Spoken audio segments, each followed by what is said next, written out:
of the Township Committee, March 2019. The notice requirements provided for in the Open Public Meetings Act have been satisfied.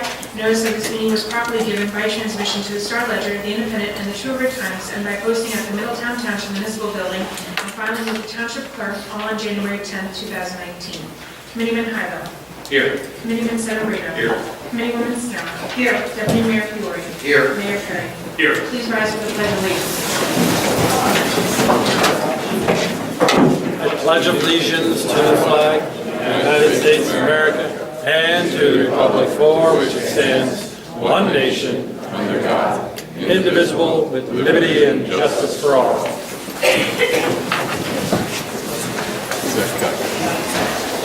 Are you in NOFTs? At this time, I'd like to ask for a moment of silence to honor our troops serving worldwide, defending our constitutions, freedoms, and way of life. Thank you.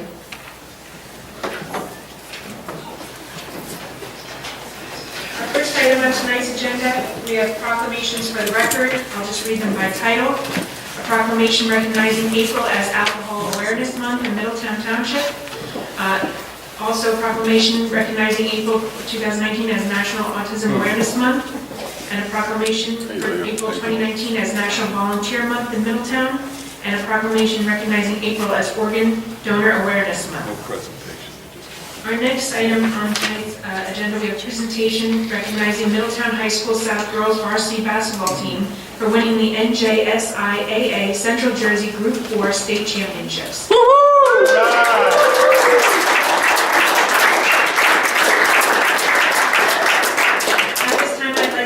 Coaches, managers, and team members to the front of the room, please.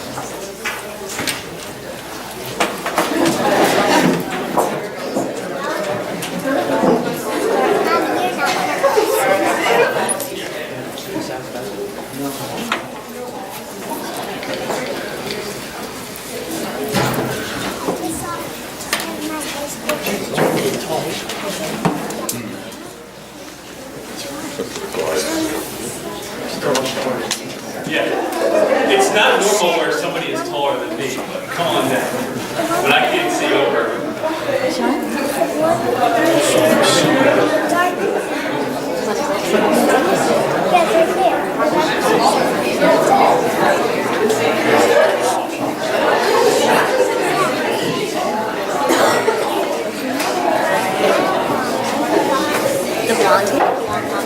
So, real quick, obviously,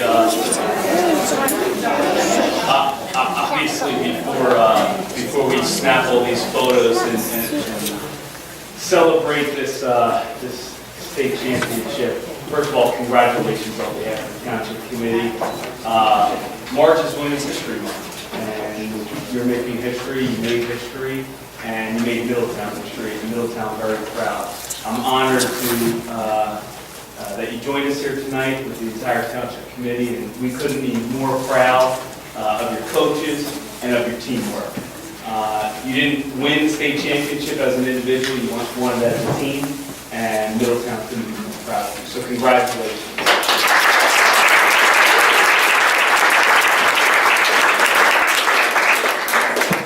We do have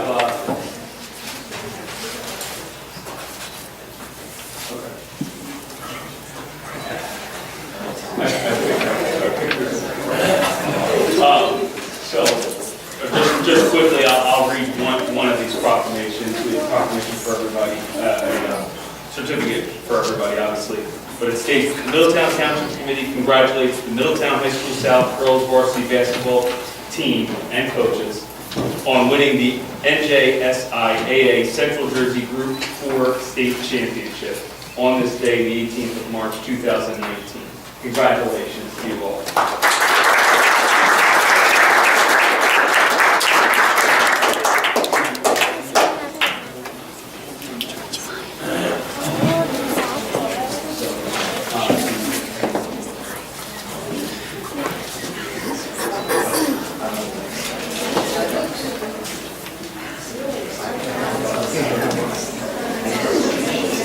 Jesse?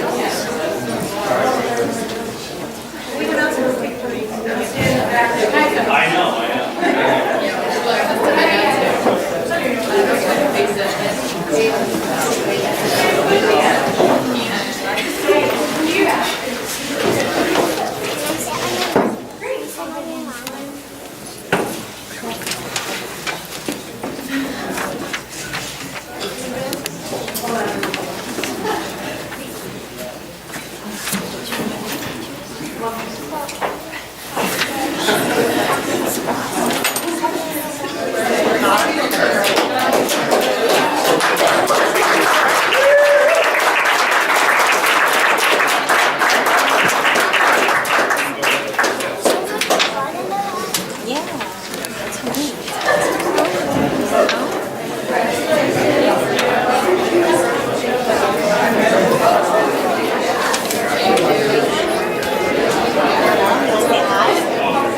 Our final presentation, we are recognizing state high jump champion Mark Anselmi of Middletown High School South.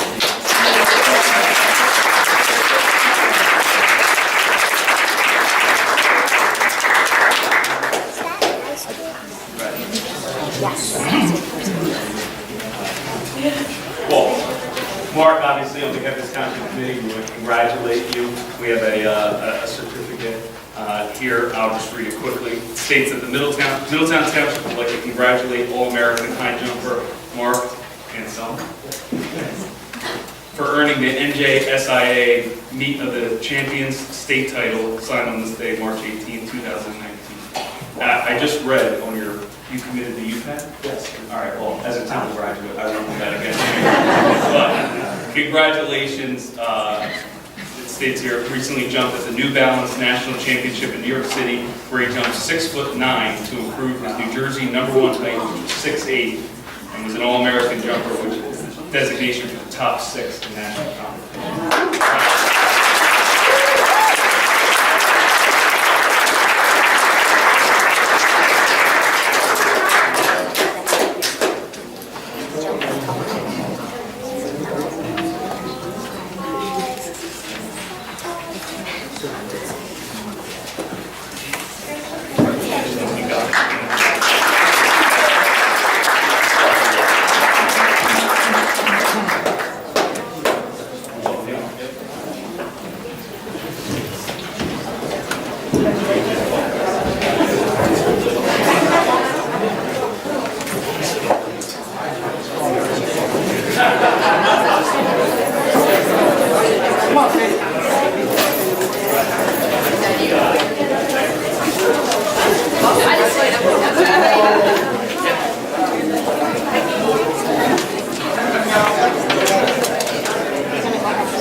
Hey, Mark, committee and I have just offered that he'll stand in the middle of the room if you want to jump over top.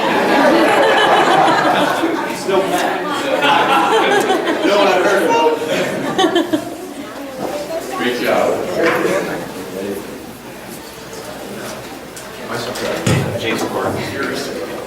Our next item on tonight's agenda, we have the approval of minutes for January 6, 2019 reorganization meeting, the January 22nd, 2019 regular meeting, February 4th, 2019 workshop meeting, and the February 19, 2019 regular meeting.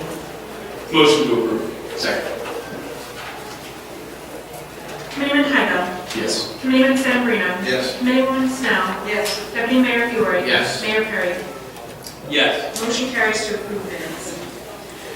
Our first public hearing on tonight's agenda, we have 2019-3250, an ordinance amending fees for the engineering and public works.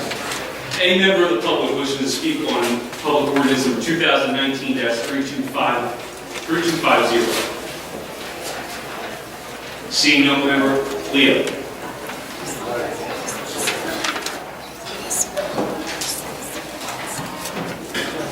Leo, just your name and address for the record, please.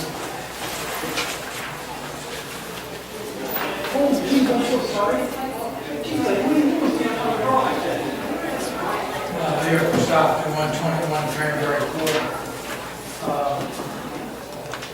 Exactly, I checked the field manager.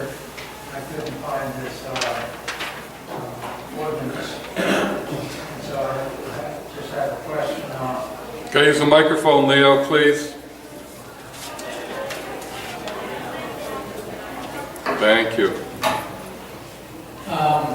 Is it on? It's on. Okay, I have to keep my head up. What exactly are the fees that the engineers and public works department are paying? I'm sure they're, and specifically, do these fees fall under the Janus AFSCME judicial Supreme Court decision that was made?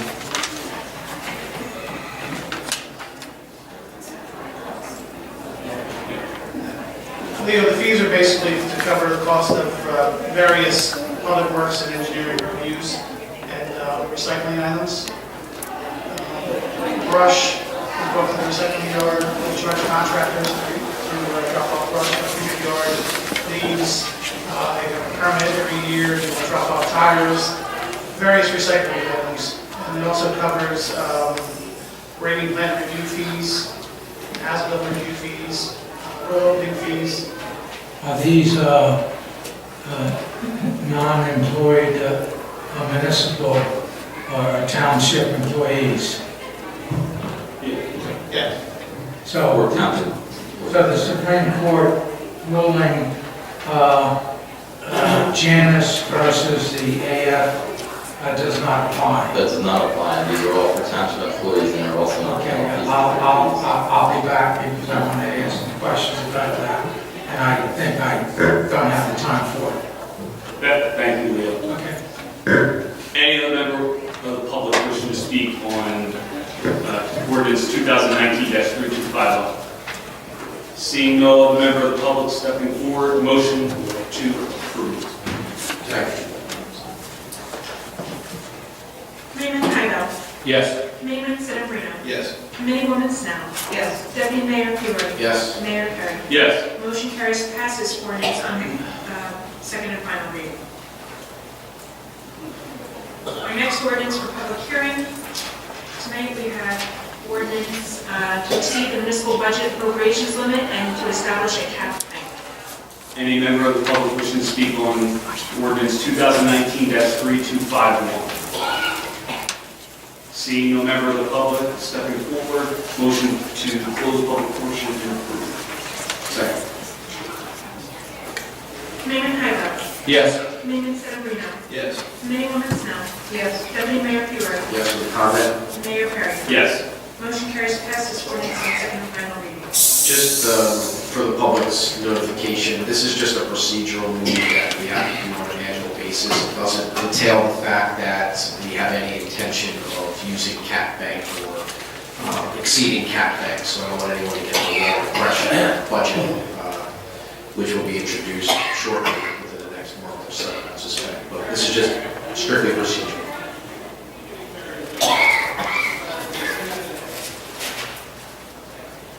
We have ordinances for introduction. Our first ordinance, 2019-3252, bond ordinance providing an appropriation of $1,707,300 for various capital improvements by and for the Township of Middletown and the County of Monmouth, New Jersey, and authorizing the issuance of $1,621,935 in bonds or notes of the Township financing part of the appropriation. Move to introduce. Second. Committeeman Tydell. Yes. Committeeman Sedambrino. Yes. Committeewoman Snow. Yes. Deputy Mayor Fiore. Yes. Mayor Perry. Yes. Motion carries to pass this ordinance on first reading with a public hearing to be held April 1st, 2019. Our next ordinance for introduction, we have 2019-3253, an ordinance amending section 84-10 of the Code of the Township of Middletown governing special duty assignments for police officers. Motion to introduce. Second. Committeeman Tydell. Yes. Committeeman Sedambrino. Yes. Committeewoman Snow. Yes. Deputy Mayor Fiore. Yes. Mayor Perry. Yes. Motion carries to pass this ordinance on first reading with a public hearing to be held April 1st, 2019. At this time, I'd like to ask the Township Committee to adopt the consent agenda, which would include resolutions 19-104 through 19-118, and including a bingo and raffle application.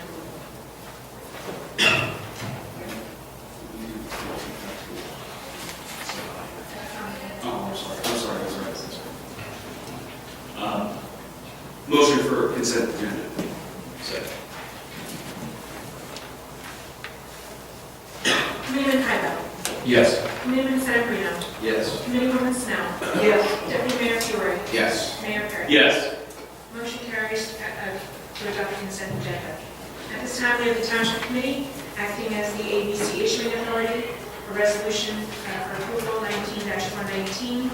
A resolution authorizing transfer of liquor license 1331-33-024 for a person-to-person transfer of Bonefish Grill to GVFB LLC.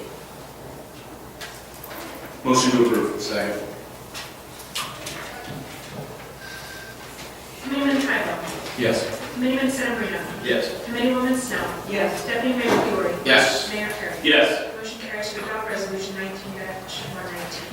This time we have Township Committee comments. Committeewoman Snow. Thank you, Mayor. This past week, I actually had 2 opportunities to go and meet with my 2 favorite groups. The first group was over at Oak Hill Academy. They had Middletown Day, and they had a Western Town theme. The whole school was transformed into something from the 60s, a Western TV show. They had their own bank, their own mail, their own everything. The kids had a great time, everybody was involved, and I enjoyed being there and talking with them, and a bunch of smart kids over there, so that was quite interesting. The second thing I did was on Thursday, I went over to the Senior Center and had a delightful time, sat with seniors while they were having their St. Patrick's Day lunch. A lot of energy over there too, I was surprised. I was glad to tell them I got a new bus because that seemed to be all they were concerned about. But they're having some changes coming to the senior center along with the name change. So big things happening over there as well. Enjoyed my time there as well. So that's all I have right now, Mayor. Thank you. Thank you, Committeewoman Snow. Committeeman Sedambrino. Thank you, Mayor. A couple of items in continuation of the great work that our Veterans Affairs Committee has done. This year marked the first KIA street sign dedication at one of our new developments at Four Ponds for William J. Malcolm from the Korean War. So we did attend that 2 weeks or so ago. We also did attend with the mayor and Committeeman Tybell the Oak Hill general meeting. So we the Township Committee and the Mayor's Office try to attend as many of these meetings as possible with regard to in-town associations. It gives them the ability to pose us questions outside of this venue so that we can get them as much information as quickly as possible. So if there's an association that would like to meet with the Mayor and the Township Committee, please reach out to the Mayor's Office. We can get there, but we want to make sure we're available as often as we can. We did attend a new store in town by the Coles Market called Freshie. One of the first, and it's my 7-year-old kids liked it. Don't know that I liked it so much, but that was a new opening of a store that's based out of Canada. One of the first of its kind in Monmouth County. We're glad they wanted to locate here in Middletown and expand from here. And we were also in attendance at the Elks Youth Activity Breakfast last week. That between the Elks and our kids are doing great things. We want to be able to recognize them for the achievements each and every day. The last item, other than the invite to the Rumsden St. Patrick's Day parade that we went to, that the rain did stop. This past weekend, I had the pleasure of going on an overnight stay with the River Plaza's Pack 32 at the Philadelphia Zoo. Although we wanted to leave most of the kids there and leave Sunday morning, it was a great experience for the River Plaza Pack and that to be a part of it. Mayor, that's all I have this evening. Thank you. Thank you, Committeeman Sedambrino. Committeeman Tybell. Thank you, Mayor. Just want to talk about Freshie again. They had the opportunity to go. They had the franchise that they purchased for all Monmouth County, and when we spoke to the owner, he decided Middletown. So that just shows me how great our town is, and I thank that guy for choosing us, and hopefully everyone visits his business there. My son seemed to like all the food and some yogurt that they had offered. So good luck to that business here. The chief just left. I just wanted to thank him and the firefighters. The Friday, Saturday, they had 3 structure fires that they did a fabulous job on. Each home that was on fire when they arrived, smoke and fire coming out of the windows, was contained to basically a one-room contents fire. 2 of the homes, the people were not able to go back and live in. Our community assistance network had helped out. I believe it was the first time that we were able to use that? First time we were able to get them put up in the local hotel here. So provide them some food and some gift cards for some clothes. So I'm really happy to see that worked out. And like I said, the fire department, they were there very, very fast on both calls. And as a matter of fact, the other fire came in when they were still at the one fire on New Monmouth Road. So great job, Chief. And also yesterday there was another call at the local car wash here at 35. The first aid and fire department responded as well, did a fabulous job there doing emergency transport on a medevac helicopter. So great job to both agencies, and the police department was also involved big time with that. So that's all I have. Thank you, Deputy Mayor Buell. Thank you, Mayor. A few things. First, again, congratulations to the Middletown High School South Girls Basketball team and to the high jump champion. Those are definitely 2 sports that I can never say that I would ever win a state championship in either. That's probably the 2 worst sporting events I could possibly pick for myself. So I have a tremendous amount of admiration for basketball players and for high jumpers, so it was great to recognize them here this evening. A few things for me this evening. One is I made a comment about the cap bank and our budget. We will roll out our budget process, or our budget documents in the next month or so, coming right in the next 30 days, I suspect. And, you know, again, the administration, the CFO, and all the department heads have worked very diligently to get that budget as streamlined as possible. And, you know, have it not be for the continued unfunded mandates that come our way, I think you would see better results in Middletown and for all suburban taxpayers in the state of New Jersey. You know, again, I will rail on the issue of energy receipts taxes. I know that's something that, you know, is a topic that's sometimes difficult to grasp, but when we had that rage battle here, it kind of got a little bit more publicity, because what energy receipts taxes is really money that belongs to the municipalities. It's taken from Trenton to balance their spending priorities while taking it from the municipal governments for easements and substations and things that actually belong in our community. And I believe that number this year is somewhere of $6 million that we would be owed, $5.5 to $6 million. If the state were to end that skim, you would see significant tax cuts to the municipal taxes here in Middletown Township. Which leads me to a few other things that have gone through in Trenton. One I read today is the advent of the rain tax.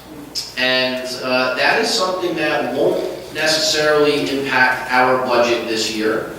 But I promise that will probably be, I won't say probably, that will have an impact to the municipal budget for years to come, because whether it affects the homeowners in terms of the way that they've structured this rain tax, impervious surface tax, whatever you want to call it, tax, there will be implications to the municipality. There is very little doubt in my mind, and that will be something that will ultimately cause our taxes municipally to continue to rise.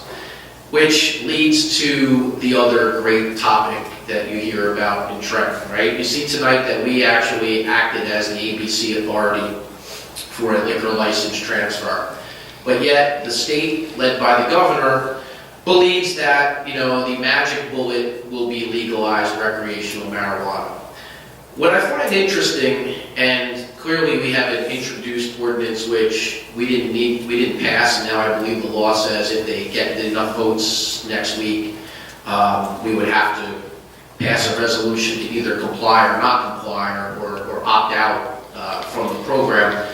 But what I find interesting is, I won't tell you that I'm necessarily opposed to recreational marijuana, but what I will tell you is the argument that I continue to hear is, what's the difference between this and alcohol?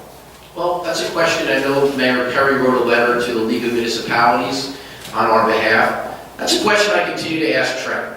What is if you're saying treat it like alcohol, why is it not being treated like alcohol? Why does the municipality have no authority to look at it, to issue licenses, to grant a number of licenses that we feel are potentially, the right amount of licenses, to give Trenton this, to do background checks on owners and business areas, to just give a carte blanche rubber stamp to Trenton for 3% tax revenue. To me, I think that's very short-sighted. So unless they make a change in Trenton to that, I don't see the inherent benefit to this municipality or any municipality in the state of New Jersey. Just doesn't make sense to give up that much control to Trenton when they have proven time and time again to not be able to govern correctly in their house. So, thank you, Mayor. Thank you. I will repeat any of the comments. I agree with Deputy Mayor Fiore and comments that he's making with regards to both those two issues. But I do obviously once again want to extend my congratulations to the girls varsity basketball team as well as our Champion high jumper.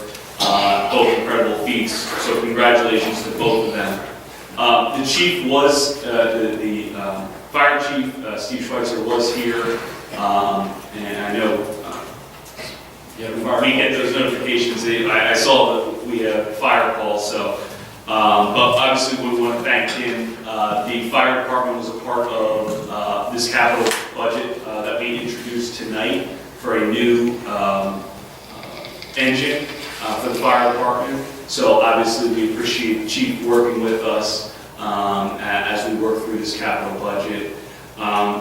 One other thing I wanted to mention, the mobile town halls that we've had 2 of them so far, and I would rate them as a success. I think they have been a unique opportunity for the residents to come, and the number one question I got was, well, what's on the agenda tonight? And I said, there is no agenda. This is an opportunity for you to speak to the different departments. We realize that everybody can't come to town hall between 9 and 5. And so this provides people with an opportunity to come, ask questions, express concerns, just speak with members of the Township Committee. I'm looking at a few of them.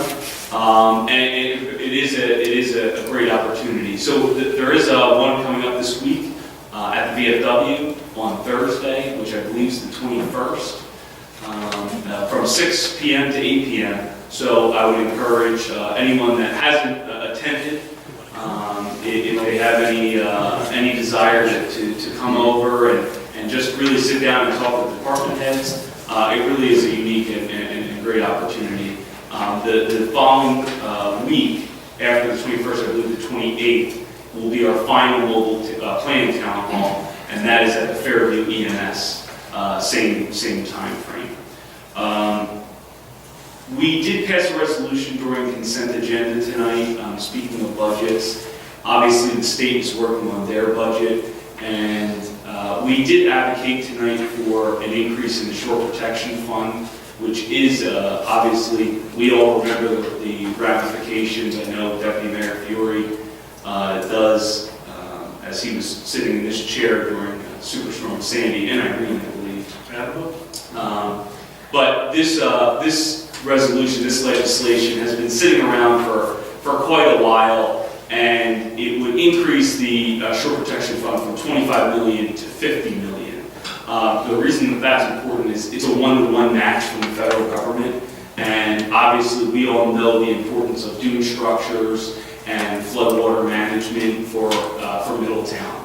And $50 million in the grand scheme, when you look at not only the state budget of $38.6 billion, but what comes along with that in a one-to-one match is a unique opportunity that the state should take advantage of. And the $25 million has been sitting there year after year. It continually gets replenished, but it's been the same since 1991.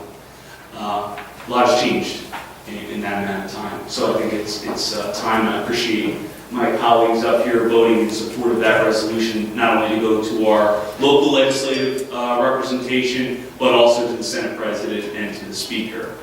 And with that, I will open it up for public comments. Just before I do, I will remind you, name and address, please, when you come up to the microphone.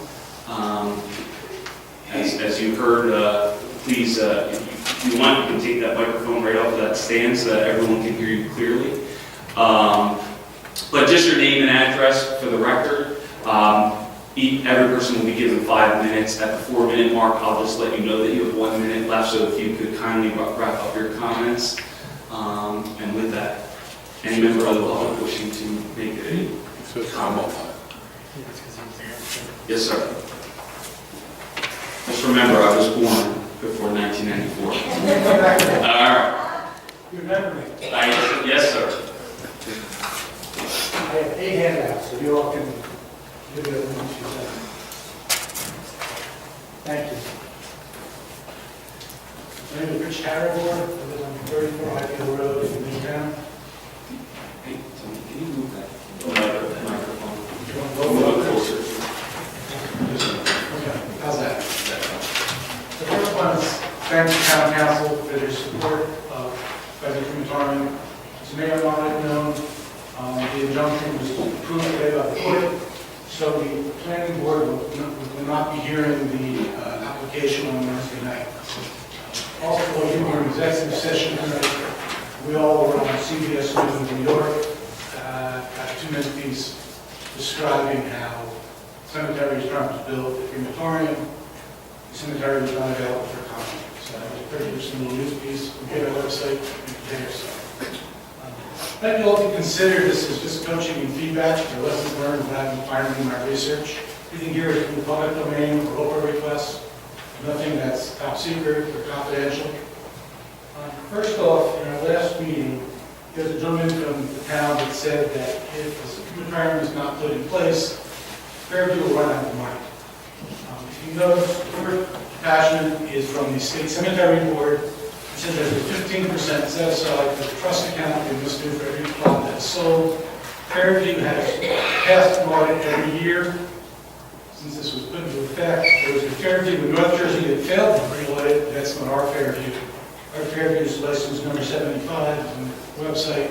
They've passed every year. So that was an interesting comment, but not valid. If you notice on the next page for attachment 2, I've got a copy of the Fairview IRS 990 form, which is their 1040, if you will.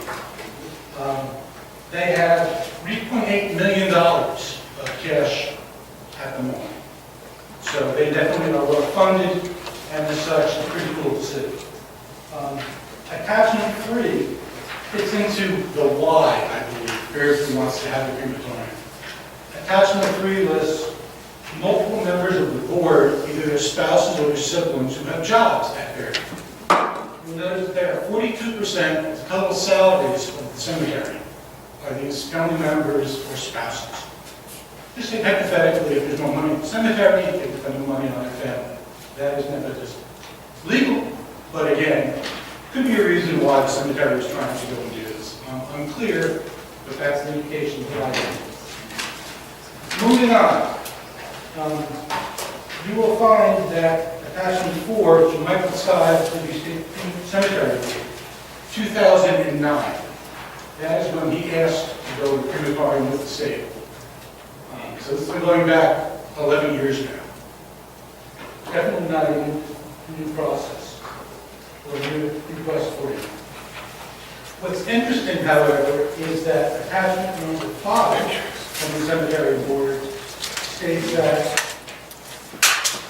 in January 11, 2018 meeting, on the second page, you will find that this matter is carried over from the meeting held in November. The chair directed this matter to be removed from the agenda if every cemetery resubmits the new application after they are out of litigation. So at the moment, the cemetery does not have a valid crematorium license in the state of New Jersey. More facts into that. Moving right along, number 6, this is a good one. A week ago Friday, I notified the DEP that Fairview's air permit was invalid. The following Monday morning, the DEP pulled the permit and said that Fairview could not renew their air license. This is because basically they, One more minute. plan number 6 out of 14. Come back next time. Thank you for the update. Fairview's DEP permit basically said they're going to be installing the Ford. Here are all the emissions on the Ford car that they're going to be using as an analogy. But instead, the permits and the applications to Middletown were for a shed. Also, it's supposed to be within 50 feet of Route 35, and we know that is not true either. So again, the DEP pulled the permit. What's also interesting, however, you'll see that's true on attachment 7A as well, and 7B is a picture of what they're not putting in place. What I find interesting for the town council to consider, though, is attachment E. This is from the DEP to the then mayor, Stephanie Murray, requesting that she notify the town folk that there is a public comment for the DEP permit.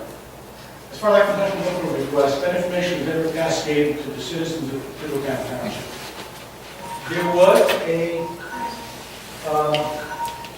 application for public notice put in the Home Tribune News in Middlesex County, but as far as I know, no one in this group reads the Home Tribune News. Do you all? That's where the public notice was put to the DEP permit. So I completed number 9 of my 14 handouts. I'll come back next time. Thank you. Thank you, sir. Mr. Clark.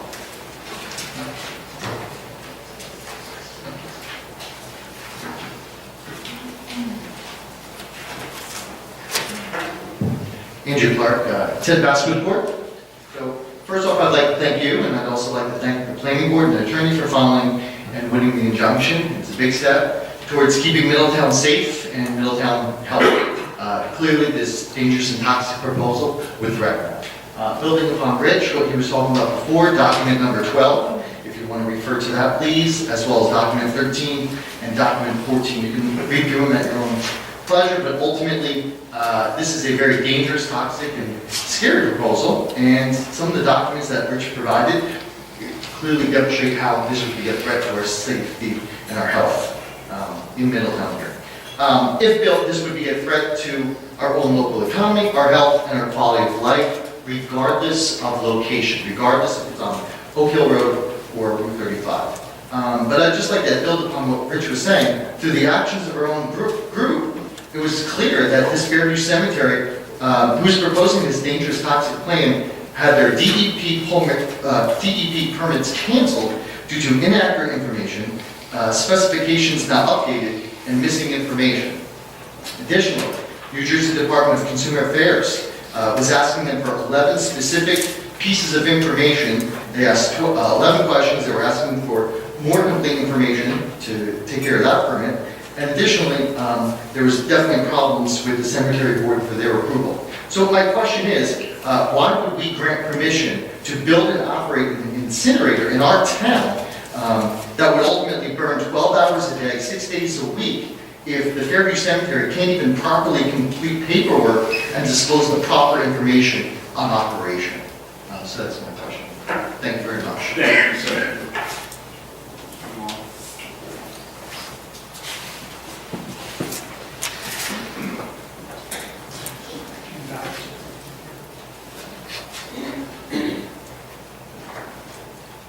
Daniel Minori, 377 Oak Hill Road, 25 years in Middletown, 30 years working in this place, and bringing about $28 million worth of economic value to the town. I want to thank you for giving me the opportunity to express my concerns related to the construction of a crematorium within 200 feet of people's residences. I've assembled this packet of information based on EPA, NIH, and other scientific and medical papers to highlight many issues, including the following: proximity to 4 schools and 4 parks, Forestry, Normandy, Deep Cut, and Tatum, and 2 playing fields, that will be on page 2 of the handout.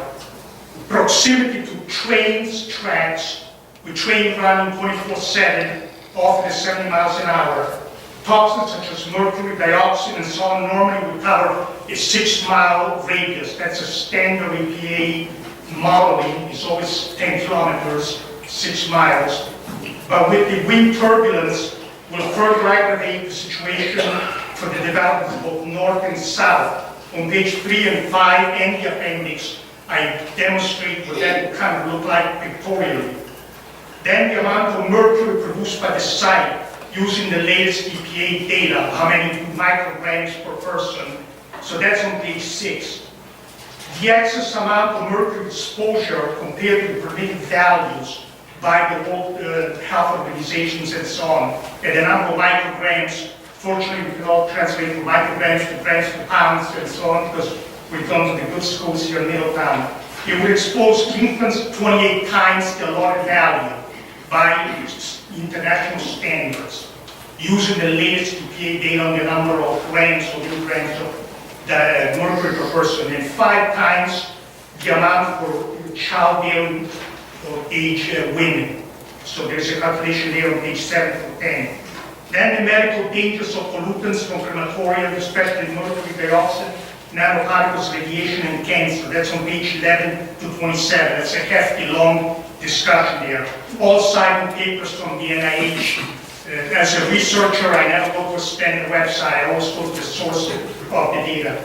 Crematoria accidents on page 28 and 29. There was just an article in the New York Times 2 days ago that in Germany, as precise as those folks are over there, they had an explosion and the crematorium caught fire. And there are many other crematoria accidents described in those pages, and that's just a short list. A comparison also with the power line issue that we resolved here before, but this is actually more problematic because it spreads over 6 miles. And then the fact that the crematoria density in New Jersey, we only have 25 crematoria in New Jersey, so it's like a 1% of all the cemeteries. And the fact that this request, as I understand it, number 2018-204, was made around the December timeframe of last year. I don't have the exact data available, but it's going to be in the last quarter. So it was probably put to the board 2018-2004, so there were 2004 or more requests. So it was probably put in December, and if they had their way by February 20, the way to get approved. On the other hand, the board typically takes 6, 9, or 12 months to decide on something. I have many examples over there, so to really push this under the rug will be problematic. And then at the end of that packet, I have at least 120 references from all reputable peer-reviewed journals. Now, what I wanted to do is to briefly go over the impact of training winds as an aggravating factor. As you can see on page 3, the north-south trades will cause the floating particles that are already in the air, as well as one that deposit on the ground, to be lifted up again and moved. The normal propagation radius will be 6 miles, but on page 4 and 5, Mr. Miller, you have one more minute. thank you. I use a 2013 paper published by the NIH. It is listed here in the reference. That makes clear the wind patterns, such as those created by trains, have to be taken into account. Those are called microenvironments. Wind patterns will cause hotspots of pollution. I've included some examples of the diagram. Now, those diagrams were an actual study done by those researchers for a place in the UK. But it makes a point, and unfortunately I don't have the time to read it, but it's in the appendix are included at the end of the packet, and Mr. Mayor, in your packet was an insert. It shows how those hotspots can actually vary such that it would actually be more concentrated in some spots. And this will happen for us along the train tracks. So I want to basically thank you for the opportunity of speaking. I do want to say just in 10 seconds that I actually, because I do this for a living, I actually called the vendor of this oven. And the vendor told me, it was very frank, and I do this for a living all the time calling vendors. I asked about this equipment, and he said it was probably designed in 2009. So this system we're going to deploy here is 10 years old. It's 10 out of date. It's like buying a car now that was manufactured 10 years ago. It will not meet the current specifications. So even though we tweak it here and here, the equipment is 10 years old. So thank you very much, and I appreciate your time. Mr. Greenlee, I just have one comment, and we can speak after the meeting, but 2 things. One is, I'll say that I agree with the judge's injunction that she provided, which now holds that application until the litigation is settled at the zoning board level.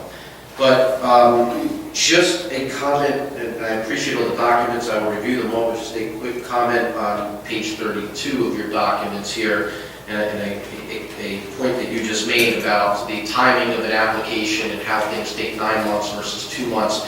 It has to do with the type of application. So there are land use specifications in terms of major site plans, minor site plans, variances, non-variances, and others that generally dictate the time to have a completed application.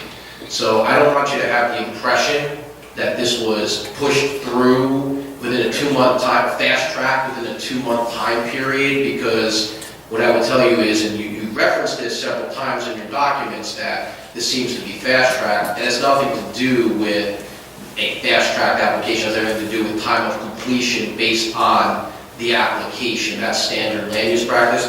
But the other one here, you make comment, and some wanted it approved in less than 2 months. I don't agree with that assertion. I think we have a planning board. That's why we have that planning board. They are great volunteers. They live in this community, just like the zoning board. Great volunteers that live in this community. They are quasi-judicial. I have full faith, and I have my full faith and confidence that they make the right decisions when they act in that quasi-judiciary board. So I just wanted to clarify those points. Thanks, sir. And I want to thank the committee for allowing me 3 opportunities to the best of the weeks to speak, and I appreciate the professionalism and the leadership that the committee is showing, and we already see some progress. Thank you very much. Thank you. Thank you. Any other member of the public?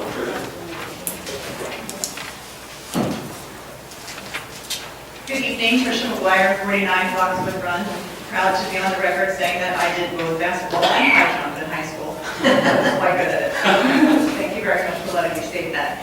I wanted to ask a question about a comment that Mr. Fiore offered in terms of a letter that you submitted to the league. And I wondered if you're able to give some comment as to what was in that letter. It's the New Jersey Conference of Mayors, not the League of Municipalities. Oh, The okay. content of my letter to the president of the New Jersey Conference of Mayors was from a procedure standpoint. It did not come from whether or not I support or oppose recreational marijuana, but the process in which the legislation that it was, I just found out, approved by the Assembly Appropriations Committee just a few minutes ago, how licenses are handed down, how they're determined. Oftentimes we hear that, the comparison to alcohol, and I just think if we're going to compare it to the likes of alcohol, then why not allow the municipality to do the background checks on applicants, decide how many licenses we're going to offer, things of that nature, only from a procedures point of view, not from a philosophical point of view on the issue of recreational marijuana, but simply from if you intend to do this, if you intend to legalize it, how is the township, why is it different from alcohol? Okay. So are you able to say whether or not you are in favor of legalizing marijuana for recreational use? That wasn't the point of my letter. It was For that clarity, I guess I'm asking though, are you able to make a statement as to whether or not you support the legalization of marijuana? as the bill currently stands. Yes. No. Okay. So I guess I'm curious because it seems that in the past in your professional life, you've submitted a slip in favor of legalizing marijuana with On behalf of the organization I work for. Sure, but with your name attached to it without needing to testify. So I'm asking for clarity and the disparity between as your professional life and as somebody who might pass ordinances and resolutions in our town. Well, the legislation that you're speaking of is not the same bill that we're talking about today. Okay. It's not the same bill. Both procedurally and as far as tax revenue is concerned. They're two completely separate bills. Sure, I just remain confused about. That's why you didn't see a slip presented today. I do remain confused how professionally you could be in favor of one thing and switch hats in a township and perhaps be, opposed to it. But thank you for your comments. No problem.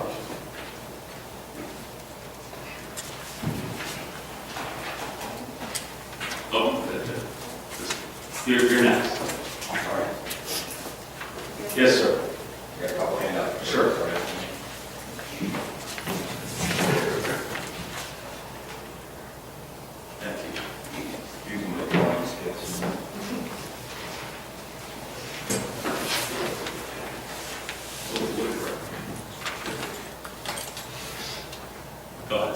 Good evening, my name is George Fisher, 74 Burlington Road, main section of Middletown.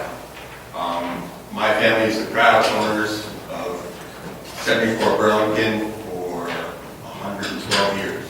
We've had it on.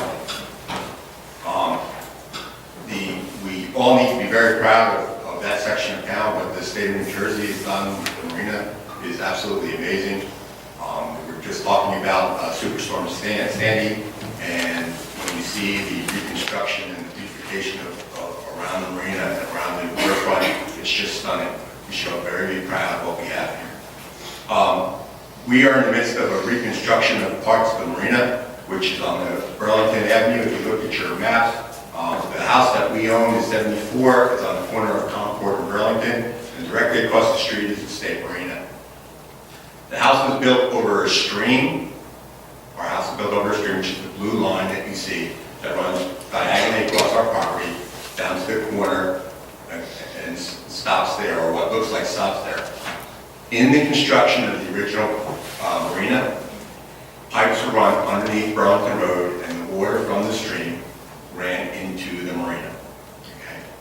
Okay. In January of this year, with the construction, we received a phone call from our neighbors, which is directly to the right-hand side of us, that water was coming out of our yard, running across the front of their yard, and running down Burlington Avenue. That is the red line that you see.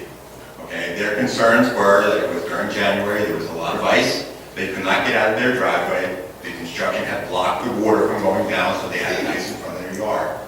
We discussed that, had a conversation with the superintendent of the construction there, and he said it was not his issue, but he was meeting with the DEP the following week. He met with the DEP, I followed up with him, had a conversation, and the DEP said it wasn't their issue. The construction crew said it wasn't their issue. So I asked what to do, and they said go see the State Marina. I went down and talked to the State Marina. Within a couple of weeks, I had a meeting with the State Marina and the New Jersey head of DEP engineering.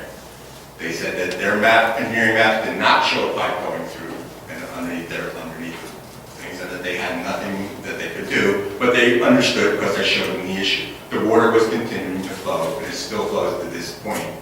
Right? At this point, the New Jersey Marina said that it was not their issue. The DEP said it wasn't their issue. The engineer said it wasn't their issue. And I was referred to our engineer in town, and it was referred to the DEP Department of Public Works person that I talked with, named Steve. Steve went down immediately to take a look at the issue. He saw what was going on and said that as far as he was concerned, that the overflow where the water was coming out was okay. So now we have this situation where I have the water running down in front of our neighbors who have an issue. And I was referred back to Mr. Maloney, and I'm waiting to hear back on where we stand on that. The issue that we have now is that the construction in the marina is almost totally complete, and we also have an issue where the road is going to be redone, but yet we have this water that runs constantly down there. And I've got issues of liability, I've got issues of being a good neighbor, and I just want to make sure where we stand on it. Ted? I could probably talk to you about some more detail after the meeting, we have a little more time. I did get your message on Friday, and I wasn't in the office today, but I did stop out there on Saturday, take a look. I didn't see a lot of water coming in the street. I didn't see a pipe. If I can meet you out there, maybe you show me exactly where this pipe is. Is there any kind of... I can't show you where the pipe is because it's underground. I have no record of the pipe being here. Nobody has any records, sir. It was done in 1907 or when this constructed. Yeah, when the road was dirt road, when the house was built. Do you know what it drains? It drained into the marina. When the last time we had an issue was when the sewer pipes were run down Burlington Avenue, the water was stopped, and at that point, somebody put in a overflow pipe, which in case the situation came on. But since that time, which was in the 70s, we've had no issues with that running water. And that water runs consistently all the time. So Ted, would you be able to go out to Burlington Avenue? Sure, I'll meet you out there. As a matter of fact, I know we're out of time here, but I'll talk to you later at the meeting. Okay, that sounds fine. And I thank you for your participation. Mr. Fisher, just one question. The blue line from the corner of your property, used to go through the bulkhead, you're saying, with a pipe through the bulkhead? Sorry, it went through the bulkhead, it was before my time, but what I think is what's happened, to be quite honestly, why any engineering plans don't show, is there have been subsequent construction of the bulkheads, and probably what my thoughts are is the original construction of the bulkhead, it was there where the pipes were in, and there's been construction in front of that, so nobody's engineering plans are going to show that pipe where the pipe went in. So probably last year- behind the wall, it was running through. So last year, you didn't see water coming out of pipe out that bulkhead? There's been no running water out of that pipe So the water's just been draining into the ground for the last so many years? for the last 100-something years, sir, yes, sir. Okay. But at one time, there was a pipe coming through underneath Burlington Ave, through the marine wall? There's still a pipe where that orange line where I have, sir, is where the construction crew went through. They actually notified my neighbors, asking them if they knew anything about pipes that ran from Burlington Avenue to their stuff. Of course, my neighbors had no idea because there's never been an issue, so. Okay, thank you. So Ted, you'll coordinate that? Absolutely. Okay, thank you. Any other member of the public? Yeah, Ken.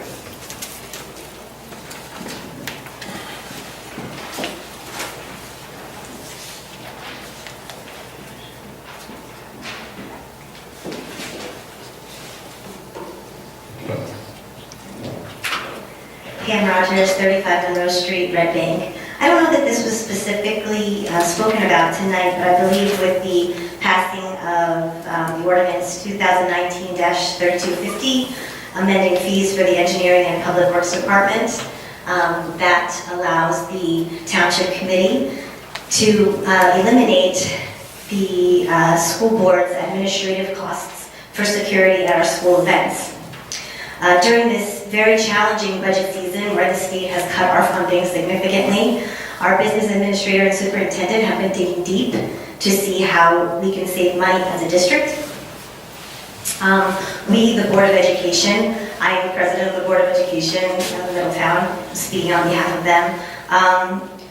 We are very grateful for the Township Committee and their actions.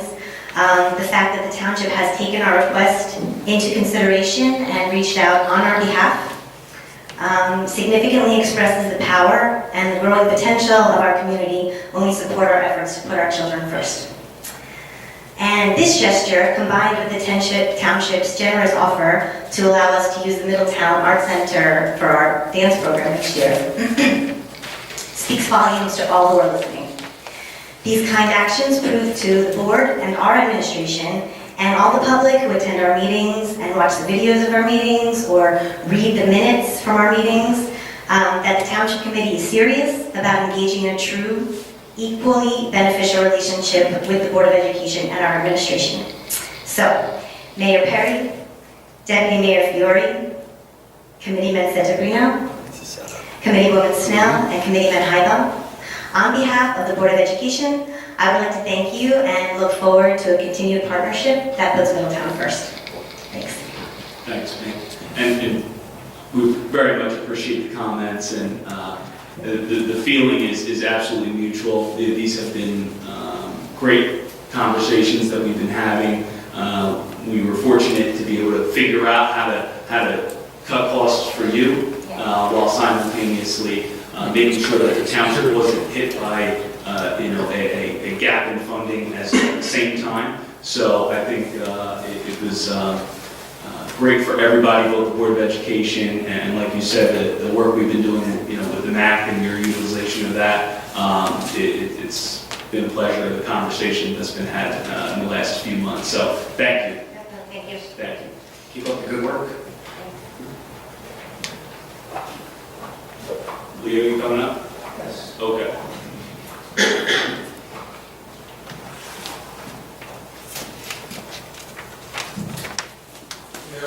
First off, I'm on Trinidad Court, Middletown. I have the latest national review here, and they have an article on Janus versus AFS county municipal employees, and that was decided January 27th, 2018. It was delayed 2 years the decision by the Supreme Court governing the freedom of speech and choice regarding the imposition by, I guess, state laws. Yeah, just turn that microphone to the survey here. Affecting the dues and or fees that the teachers and others in the school systems, government systems. I was wondering if you have a process in your government, and where does this matter stand of old teachers, new teachers, grandfathering? Is there anything going on? Is there a process working? After the decision, we worked with all of our bargaining units, so that now there was always the option of paying a reduced amount if someone did not want to participate in the bargaining unit. But now people can completely opt out of having to make union contributions if they choose to based upon that case. So we've worked with all of our unions. We have the union representatives met with all the members of those unions, and some people chose to no longer have fees deducted. But I'd say there's a minority. Most people continue to make their contributions. Do you think the information at a strategic time would rate publication in your pamphlet that you send out quarterly or whatever? You know, the information that... You definitely can't publish like... well, just for example, if I could just cite right here, they say SEIU represented employees, and out of 100,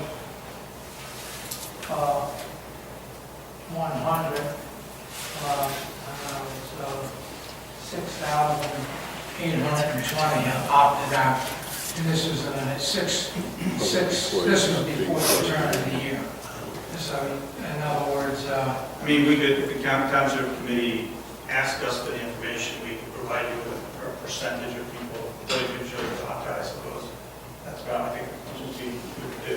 Yeah, we're not really allowed to... The whole idea is that they don't want towns to try to convince employees to do one thing or another. So it's supposed to be purely an employee-made decision between them and their bargaining unit. Could I read a sentence here, please? It's highlighted in this article. Unions are fighting the effort by conservative groups to inform government employees, both union members and non-members, of their new Janus rights. So there's obviously an effort on the unions to... Yeah, we certainly have an obligation to notify people about their rights.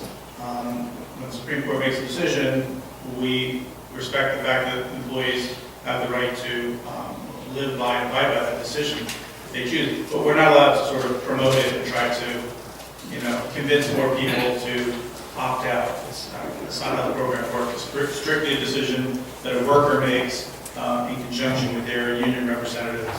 And we basically do whatever the employee chooses to do. We either take the contribution or we don't. Does this Janus ruling affect the police department in Middletown? In fact, all unions, yes. So the police department didn't get the privilege that they wanted to be the lord and master of the allocations of benefits and retirement funds. Is that right? Yes, I said responding to that. Is that yes or no? Thank you. He said yes or no. They didn't get... I'm not going to comment. I don't think anyone's going to comment on that activity. Thank you very much. Okay. Thank you, Leo. Any other member of the public? Yes, ma'am.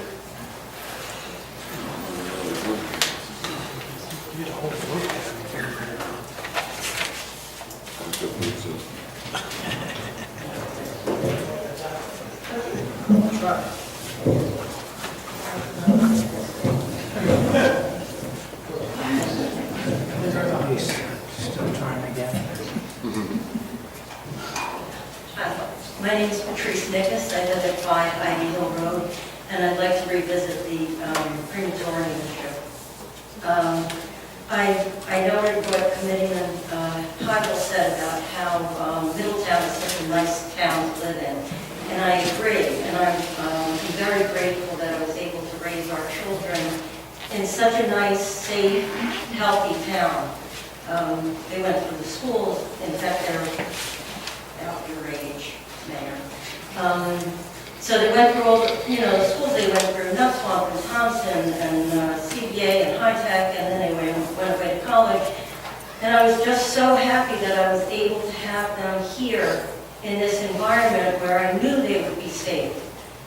But if this crematorium was built when my children were young, I don't think I would have kept them here, because I think I would have been too concerned about what that could have impacted on the emissions from the crematorium, could have impacted on their health. I do know that the mercury levels concern me, or any joint replacements that a body might have, any of the metals that might be coming out that could be emitted from this crematorium, could have an impact on the children. Even though they're not my children, I'm very concerned about the impact that this could have, and I just want to let the committee know that I know that you can't comment on it, but I was very grateful to have that opportunity, and I hope that that opportunity will still be here for the young children that are still here. Thank you. Thank you. Thank you for your comments. I gotta go all the way to that, Shannon, please. You can go for me. Come on up, and you're already getting right here. Vince Moran, 39 Brevard, Leonardo. I'm here to speak on your recycling. Okay? I know you got a problem. I'm big on recycling. I know you got a problem with these plastic bags. Okay? There's been a thing made up, and I've already talked to somebody, the group that night that you guys had the meeting at your first. The library. Not the library. One of the first meetings. Oh, link profile. Yeah. And I spoke to the group in Leonardo about it. And it was about 11 people, 12 people there. Not one of them knew about it. Not one of them knew about it, okay? About the plastic bags. So I left the flyers there. I got the flyers from down from Public Works. I left them there and I handed them out. I know we got to educate the people on this. The problem is that we have to start first in town. You have garbage trucks coming in, they're going to the parks. Okay? They're picking up on garbage day, they're picking up the garbage, and then they're picking up the recycling can. Recycling day, they're picking up the recycling can and the garbage can, both. So they're making it 2 pickups. So that's where we're starting right there, because a lot of people are using them for the waste, and they're just dropping them in the recycling, and just garbage. That's where we got to start first. But what we ought to do, in my opinion, because I can see it. I see it in the park across the street from the house. I see it down on the beachfront. I see it over by Barbie's Pond on Lakeside, over in Navasink, whatever you want to call it. Okay, and also on the other side of the marina. And I've seen it in a couple other parks. So what we got to do is maybe you get that carrier to tell him, pick up the garbage, pick up the garbage. Yeah. Now, maybe what we ought to do is go back to the old system. We used to have guys come into the park to work for Public Works, Parks and Recreation. They come in a rack truck. They got their drums, their 55-gallon drums. They would separate it. They would actually separate it. Okay? And then they would get rid of it. I don't know if that's in your contract for them to pick up in the parks that what you already did with this, but I think that would start eliminating the process right there. Because I bet you if I walked over to right across the street house right now, I bet you I could go over here and pick out about 25 bags. People just throwing them in there. And now, believe it or not, 3 people in the neighborhood, and it happened to me. This morning, I went out, put the garbage out last night, went to take a bag out. Where the hell did this come from? Excuse me. Where did this come from? There's 3 bags of leaves in my garbage can. There's people actually going around. My neighbor said the same thing. People are going around in the middle of the night, opening up garbage cans and throwing it in. Well, first I want to address the first part of this. We are launching an educational effort, as you know, to make sure that folks are aware that plastic bags cannot go into recycling. As you may have heard, I believe it was at our last meeting, we were talking about the contamination percentage of our recycling was too high, and that is what we were working on to lower that, obviously. Ted would have to speak on one issue with regards to compost, but we are doing an educational program. It is set to go from, I think from the next day or so launch until Earth Day, which I believe is April 22nd. And it's to have that time frame to make sure that the public is aware that plastic bags cannot go into recycling. To your specific point, I'm going to turn it over to Ted and let him address that. You're getting beat up tonight, aren't you? Yeah, I agree with you, and I agree with you to the fact that, no matter what we do, education is our strongest tool with recycling. The reality is when you have 2 garbage cans or 2 carts next to each other in a park or anywhere else in the public, one's recycling, one's garbage, people throw garbage into the recycling and recycling into the garbage. Right. You can't help that. No amount of education is going to stop that, but we're going to try. So we really can't do anything about that except, just pick it up. Once it's contaminated, it's garbage. So we have to pick it up as garbage. That's the way we do it. Guys used to work for us, they used to reach in and separate it, but we really can't have people reaching their hands into garbage anymore and recycling. Yeah, it's really a hazard. They can cut their hands or something like that. There's some kind of contamination in there. Somebody throws some needles or something else in there. It's not really a safe practice. So what we're doing is we're sticking with the contractor picking up the garbage in all of our parks. It's part of their contract.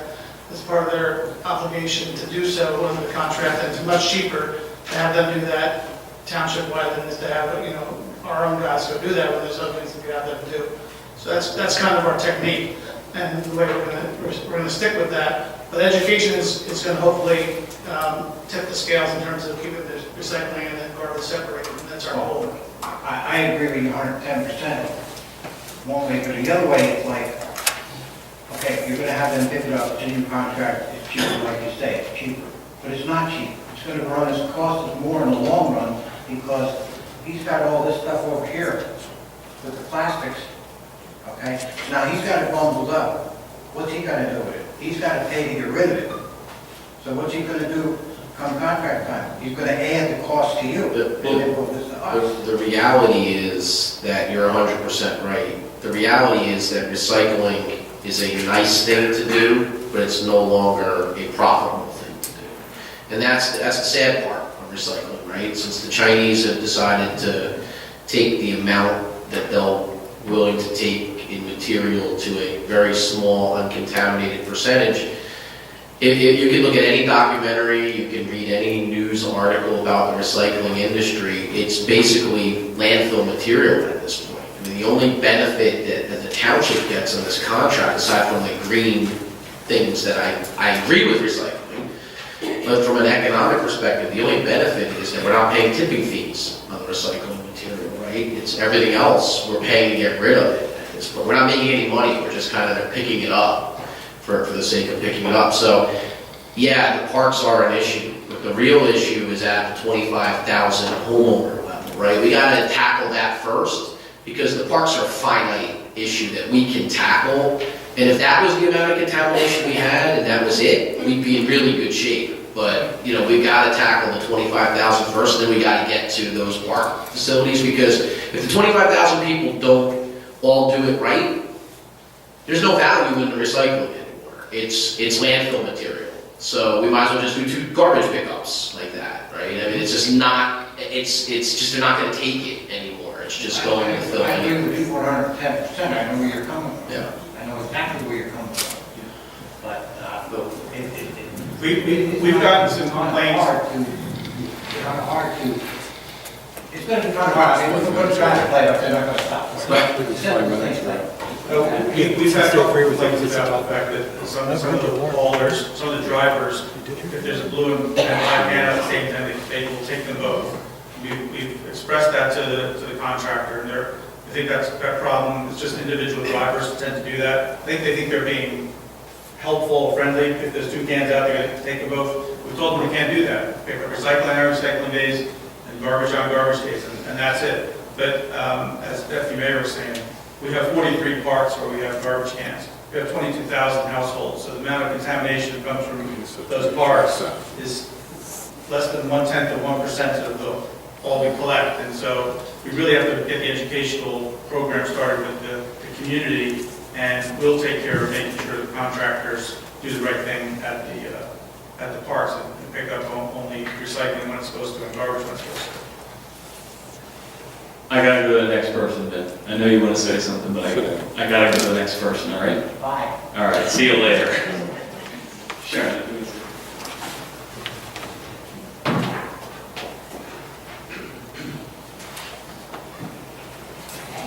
Hi, everybody. Sharon Zebney, 27 Sugar Hazel Drive, Medway, New Jersey. Looking back at the handout that you were given before, leave to refer to handout and look at page number 9. Yeah, that one before. So that's what I'll be discussing on that page. Uncontroversial. That is the word used at the state level, seen on that page, to describe the Fairview crematorium in an email dated April 28, 2014. To define uncontroversial, it means unlikely to give rise to public disagreement. Let me state that again. Uncontroversial, unlikely to give rise to public disagreement. I want to state for the record, our numbers show in petition signatures, followers, and supporters, and prove this statement and belief to be false. This is greatly controversial.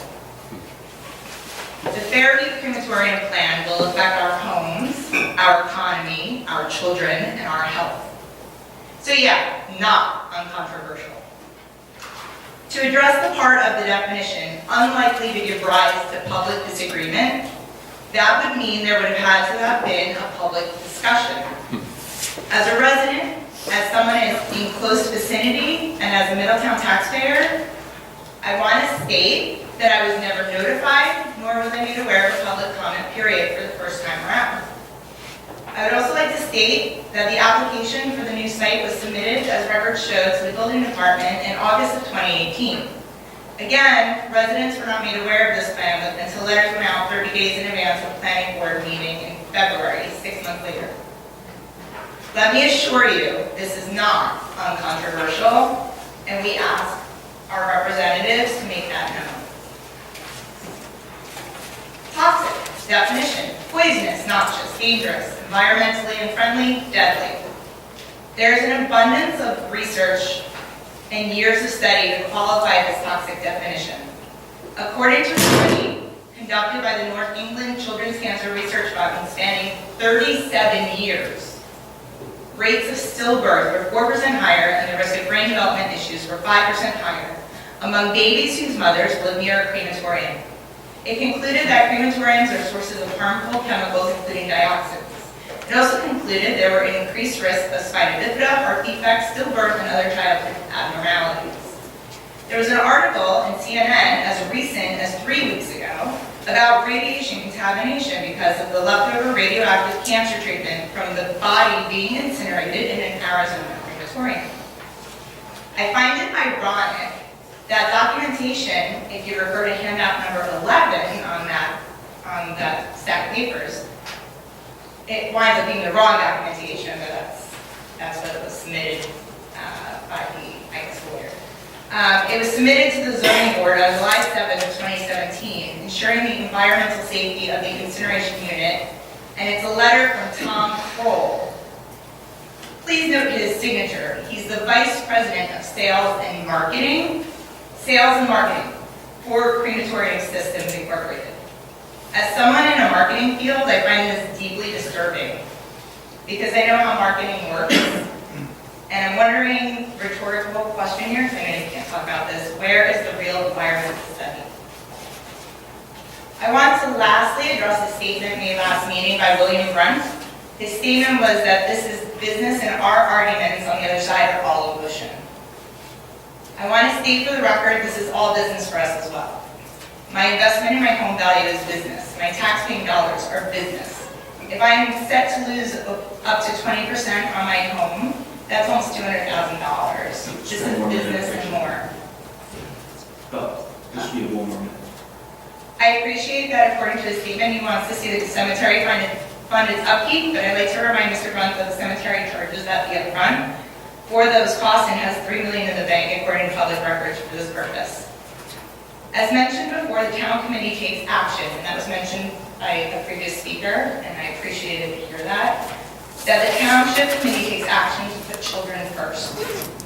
I want to thank the town committee for its representation, hard work, and time, and please always put our children first. Thank you.